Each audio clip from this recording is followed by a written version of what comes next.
Well, it's time for another oldie. So what's with all these old reviews lately? Well, I guess it's because I'm trying to catch up a little bit on the things that I sort of slacked off for 10 months. And the other is because there's really not very many new toys out, no new Transformers out that really been hitting the spot for me, you know. I mean, there's just Prime, really, is what's out right now, and that's about it. And, at least in my part of the world, they're not releasing any new Transformers right now, and I guess, I don't know if they're supposed to be or not, but anyway, I feel like I'm a little left out, but I'm sure we'll catch up. You know, we're always about a year behind everybody else anyways down here. But anyway, I'm going to be reviewing an old figure, which was one of my very first Classics figures, and that was Hound and Ravage. So let's take first a look at Hound. And really, what is there to say about Hound that hasn't, that isn't already just like, obvious to the eyes? I mean, obviously he's like super duper cartoon accurate, super duper articulated, and super duper nice looking. I mean, he's all square lit, giant feet, and the most innocent little face you've ever seen. Yeah, the robot mode is pretty much spot on, and you gotta admit, it does really capture his likeness from the show. I mean, Hound was always a real nice guy, the innocent, sort of, really happy-go-lucky sort of fellow. And to look at this guy, you just say, yeah, that's who this is. This is Hound, and yeah, I'll bet he's the sweetie pie of the team, which pretty much he is.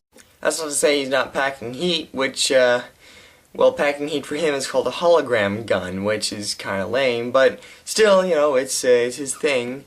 Still not sure how useful that would be, but if you want to, you can also try to clip it onto his shoulder, just like this. And there you have a shoulder-mounted hologram gun, in case you ever need that. Robot mode then, yeah, pretty great.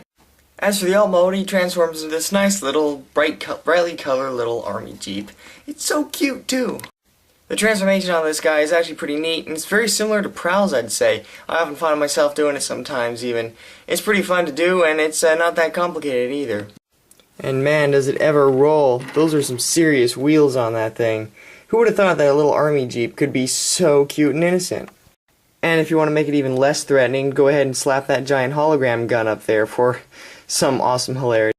And as if another classic Autobot wasn't enough, we also got to get little tiny updated Ravage. This is so too good to be true. Little Ravage here is like the three-dimensional version of his two-dimensional predecessor from G1. I mean, he's pretty much just great. Cartoon accurate, sure, but also really just filled in and everything. I'm surprised how much is actually there. And I mean, he's got the articulation of the neck and everything, so you can have him looking down all menacing, or just like, up like he's getting ready to chew someone's throat out. He looks really neat, and I think he looks pretty cool. But that's not the coolest part about him. The coolest part is what he transforms into. A little tiny cassette tape. Do you believe this? This is just awesome. This is probably the most G1 accurate toy of the entire Classics line. The little tape just does excellent job of looking the way it's supposed to, with the little Decepticon signal in there and everything. And it just looks really nice. Now why they added this in with Hound, I'm not really sure why, but it just looks great. And also not really sure why, but you can kind of peg him onto the back of his Hound's Jeep mode, and he just kind of, sits on back there while he carts him around and stuff. These two guys make an excellent pair. Not only do you get to round out more and get even closer to finishing your classic Autobot collection, but you also get Ravage to go with a new generation Soundwave, for example. I definitely recommend getting these guys, and that's all I can really say about it.